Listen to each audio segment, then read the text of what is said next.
It's the 15th of May 2012. Welcome to Capital FM Online TV News. In the headlines: controversial clinics and Meridian deal with NHIF suspended. Electoral Commission slashes poll budget by 4 billion shillings. Ocampo 4 can skip June court sessions. Good evening, I'm Kasim Hassan Ali.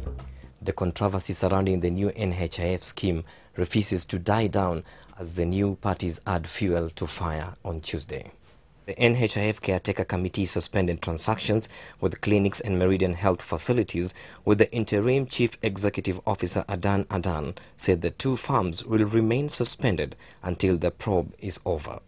But Public Service Minister Dalmas Otieno says the controversial civil servants medical scheme could continue despite the hiccups experienced. Medical Services Minister Anyang' Nyong'o, who also appeared before the committee, said public hospitals lack capacity to handle the scheme in terms of human resource and equipment, but the ministry is in the process of upgrading.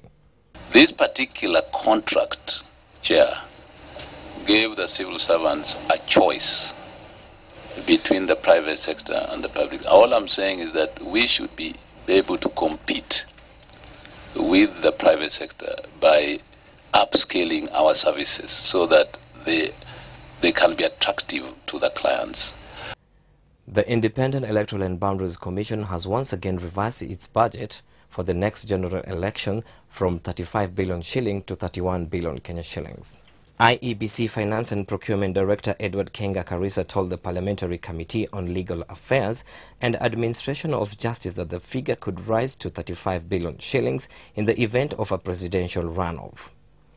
Also appearing before the committee, IEBC Chairman Isaac Hassan and Chief Executive Officer James Oswago said the new figure was the least that they could work with. Oswago said a runoff was likely in the next polls should none of the presidential contenders raise the 50% plus one vote that is required to assume leadership of the country.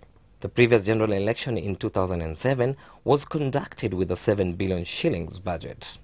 Isaac Ruto and George Nyamweya were adamant that the IEBC should prepare to work with a maximum budget of 20 billion shillings. But suggest that the ECK should bring down their budget to around 23.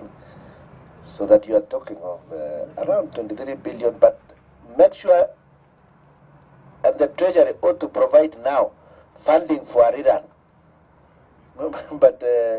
But really further reduce your costs. But then I don't think you can say to hell with a rerun. The ICC says the 4 Kenyans accused of crimes against humanity do not need to appear in persons at the status conference scheduled in June this year.